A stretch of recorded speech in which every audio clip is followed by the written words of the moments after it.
What's up, y'all? Hopefully you can hear me. Hopefully we're working here. Bob, any indication? Seems like it's working. Okay, well, we'll kind of jump in. If you guys can't hear me, if any of you have Bob's phone number, go ahead and text him, because with the way that we have this set up, I have no way of knowing if you can hear me or see me well. I think you can. So anyway, this is strange, right? I think Bob and Brian in the last 2 weeks have kind of alluded to that same thing. It's weird. Like you guys obviously just see this table and me and my stuff here, but the sanctuary right now actually has no chairs in it. Like there is nothing in here, no tables, no chairs, no nothing.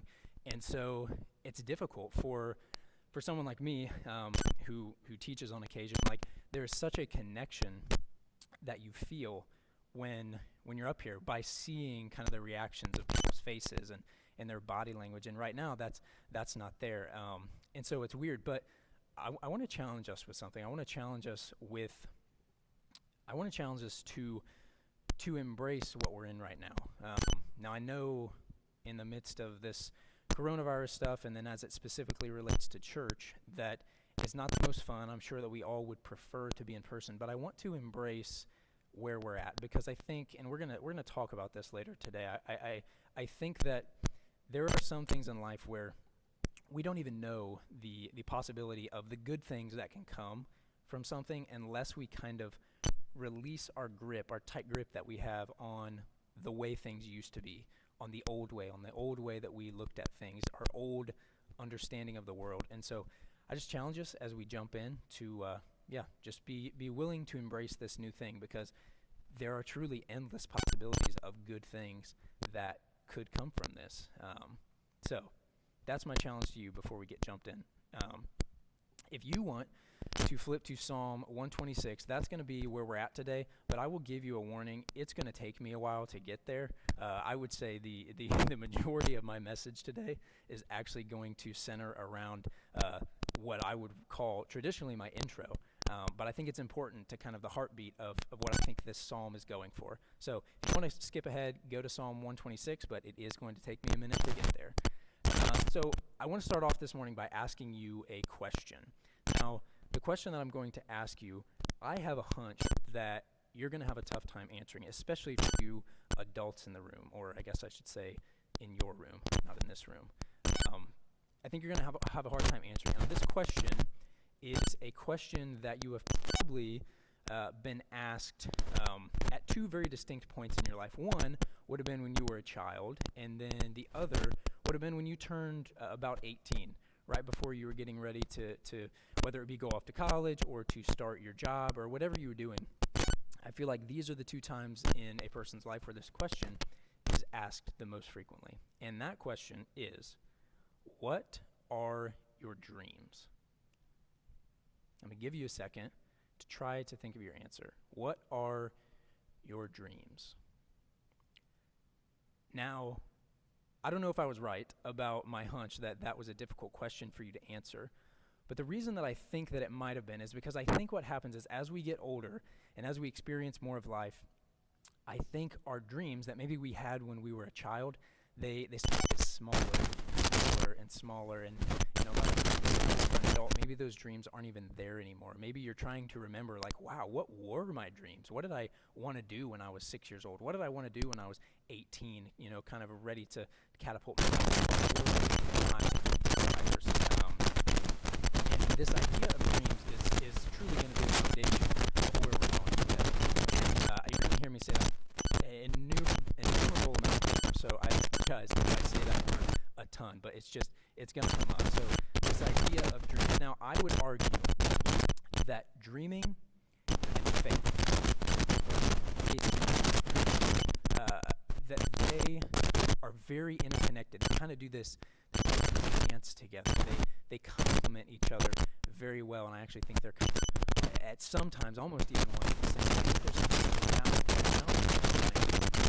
dreams, because the thing about dreams is they know no boundaries. They don't play by the kind of black and white rules of the world that we traditionally operate under, and they don't bring necessarily what we would call reality into the picture. They bring the view of possible, and that's what I love. And I think that there's such a foundation there of faith and an intermingling of faith. Now, this last week at House Church, we were going through Romans 4, and I was kind of leading us through. And Romans 4, if you're familiar with the passage, it revolves around this man named Abram, or later to be called Abraham, in the book of Genesis. And it's this story of this vision that God gives Abram.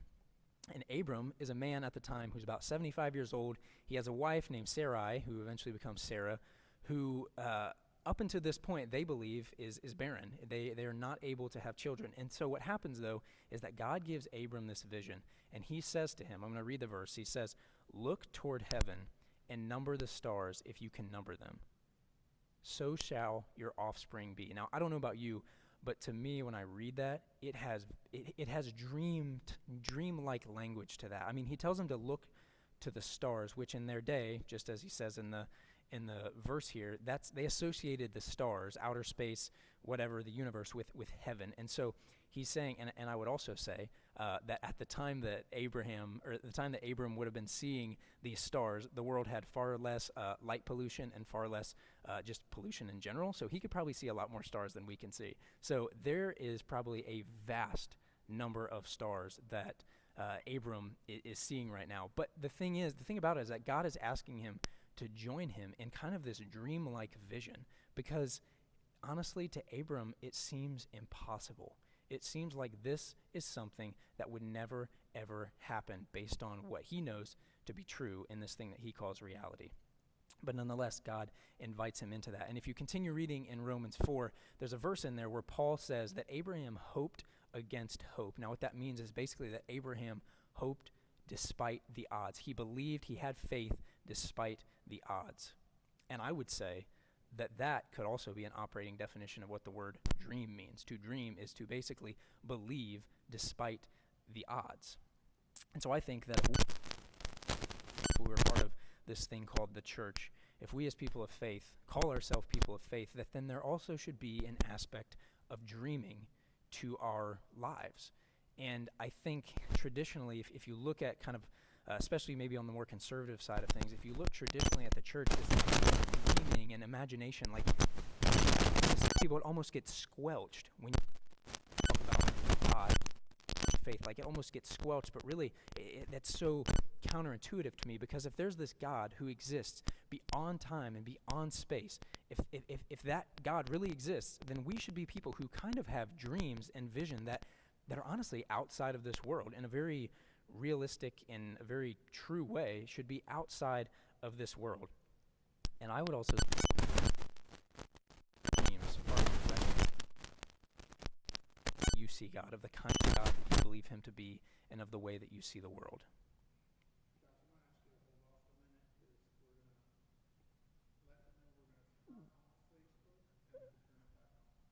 Okay, sorry about that, guys. Bob told me we are going to turn off Facebook and turn it back on. Apparently we're having some issues with Facebook. Do we know if YouTube is okay? Okay, was it the sound or was it the both? Couldn't see? Ah.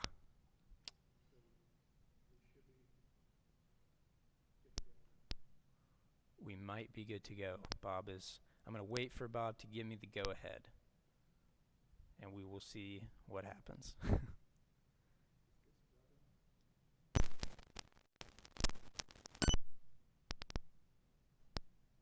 I am known to have issues with the mic, though, so it very well could be my nemesis, the head mic, coming to get me.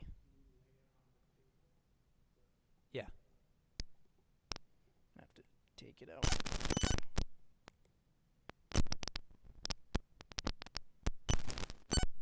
That better? Okay. I am going to jump back in. So we are good to jump back in, Bob? Okay. I'm going to jump back in. Hopefully we're past that now. But definitely let us know.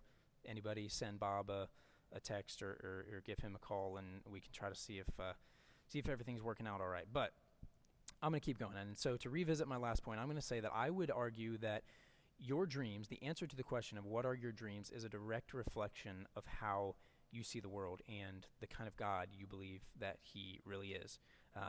And so that leads me to my next point, which is I'm going to share with you a childhood dream that I used to have. So I'm going to take you back to kindergarten, 6-year-old Josh.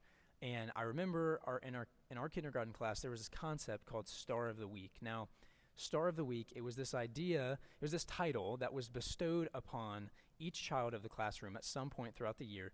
And basically, you would be given this poster board, and this poster board would have all these different categories on it. You'd have a place where you could talk about your family, a place where you could talk about your favorite activities and hobbies, your favorite food, your pet, all this stuff. And I can remember at the very bottom of this poster board, there was a section that said, "What are your dreams?"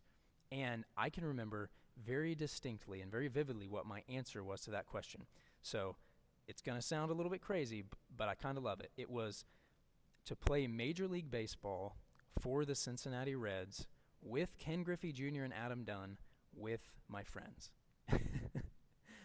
It's kind of crazy, right? But that's what's so beautiful to me about a child's dream, about the way that a child looks at the world. And I think, honestly, there's a lot of reasons why, Jesus says you have to become like a child if you want to enter the kingdom of heaven. I think that's one of them. The way that children view the world is not in this black and white, yes or no, could or could not these binaries, but rather both and rather a different color, like an array of different colors, not just black and white. And so what I love about that is that dream had no boundaries to it. It knew not the rules of life as we know them.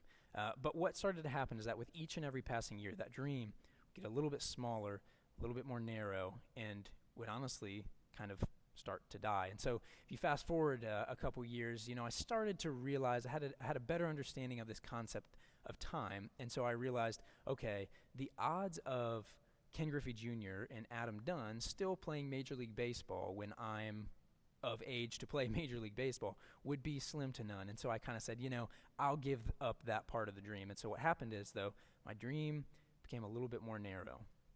And then fast forward a couple more years, I started to realize, wow, there's a lot of Major League Baseball teams. And so the odds of me getting drafted by my home state team and by my favorite team at the time were probably pretty slim. And so I kind of accepted the fact that, I'd be happy to be drafted by any Major League Baseball team. So the dream got a little bit smaller. And then fast forward a couple more years, I start to kind of have this realization that, not all of my friends really still love playing baseball like we did when we were in kindergarten. And maybe that's not something they would want to be doing. So, then it went to, okay, it's not going to be with my friends. So it started out as playing Major League Baseball for the Reds with Ken Griffey Jr. and Adam Dunn with my friends, to now, maybe 4 or 5 years later, it was, okay, maybe it's just playing Major League Baseball. And then I would say, probably sometime around 6th or 7th grade is when, I kind of gave in to the realization that I started to play into the odds of me becoming a Major League Baseball player were nearly slim to none. And so the reason being is, I started to hear statistics about, only less than 1% of people become professional athletes. And, here's how much time you have to put in. Here's how much work. And so I kind of just deduced the fact that maybe this wasn't going to happen for me. And so what went from this crazy kind of out of this world dream, less than probably 6-7 years later, turned into, it had died, all because of the odds, really, all because of what I thought at the time was possible and what was not possible. Now, I'm not necessarily saying that we should be people that have these crazy, truly unrealistic dreams, kind of like I had. But what I'm saying is that I think sometimes we allow the odds and what we believe is possible to impact our dreams and our desires and even what we pray for far more than what I think it should. And so it was around 6th or 7th grade that, as if you know baseball, you would know the term, I kind of hung up my cleats as far as my Major League dreams were concerned. And really that leads me into another text, Psalm 137, that we're gonna talk about, which is truly the backdrop for Psalm 126. Now, Psalm 137, it was written during the 70-year captivity that the Israelite people were enduring under the Babylonian Empire, under King Nebuchadnezzar. And so basically what had happened is that the Babylon, who was at this point one of the most powerful nations on the earth, had conquered the Israelites, had destroyed their temple, had ripped them from their home, and had brought them to this foreign land. And basically, a good picture would be they kind of had their knee on the Israelites' neck, and they thought there was no way in the world of them ever returning home, of them ever seeing life the way that it was before. And so verse 1 goes like this. It says, "By the waters of Babylon, there we sat down and wept, when we remembered Zion. On the willows there we hung up our harps." We hung up our harps. Now, I kind of use the illustration of hanging up cleats to kind of hanging up harps, because when you hang up your cleats, what you're doing is you're basically saying, I'm done. You're saying, I don't believe that this can happen anymore. And for the Israelite people, the harp was something that was associated with temple worship. It was associated with home. It was associated with joy, because the harp was something that would be used in musical worship of God. And so typically that's going to be music that exudes joy and passion and longing and desire and all those things. But that's not what these people are experiencing. And so what they did, figuratively, these people, they hung up their harps. They gave up the dream of ever returning home and seeing life as it was before. They thought that they truly would be captives for the rest of their days. And that's the backdrop that we have for Psalm 126. Because what Psalm 126 is, luckily, it is a group of people who are speaking from the other side of that captivity, who are speaking from a place where not only have they been freed, but they have been given fortunes upon fortunes upon fortunes, and it brings them laughter, joy, peace, and gladness. And so that's where we're going to jump in. Finally, I don't know how long it took me to get here, but that's where we're going to jump in to Psalm 126. So I'm going to read this psalm all the way through. It's only 6 verses, and then we can kind of dive in. So 126, verse 1. "When the Lord restored the fortunes of Zion, we were like those who dream. Then our mouth was filled with laughter, and our tongue with shouts of joy. Then they said among the nations, the Lord has done great things for them. The Lord has done great things for us. We are glad. Restore our fortunes, O Lord, like streams in the Negeb. Those who sow in tears shall reap with shouts of joy. He who goes out weeping shall come home with shouts of joy, bringing his sheaves with him." Now, Psalm 126, it falls within this collection of psalms that are often referred to as the Song of Ascents. Other terms that are used to describe these songs are the gradual songs, or the songs of steps, or the pilgrimage songs. And these psalms or songs would have been sung as the Israelite people traveled to Jerusalem to celebrate these 3 festivals. I believe it was the festival or Feast of Tabernacles, Pentecost, and Passover. And so they would sing these as they were going, which is why it's called pilgrimage songs, because they would go from their homes to the city of Jerusalem. And so thinking about verse 1 here, "When the Lord restored the fortunes of Zion, we were like those who dream." Now, I think there's something important that we need to kind of sit with here for a second that is crucial to our understanding of the kind of God that is driving the people who have written this psalm. So these people, they were captives, thought they were never going to return home again, thought they would remain slaves, captives the rest of their lives. And the thing about this is that it doesn't just say that God gave them their freedom. It doesn't say, when the Lord gave us our freedom, we were like those who dream. It doesn't just say that, but it actually says, when the Lord restored the fortune of Zion. Another way to interpret this, or to translate this, a friend of mine who is far more well-versed in Greek and Hebrew than I am, told me that his interpretation of this would be, when the Lord restored the fortunes of Zion's captives. And so what you see here is it's not just a God who just gives freedom. Let's think about this for a second, even going back to our own nation's history, right? When the slaves, and I apologize, I do not remember the year that this happened, but when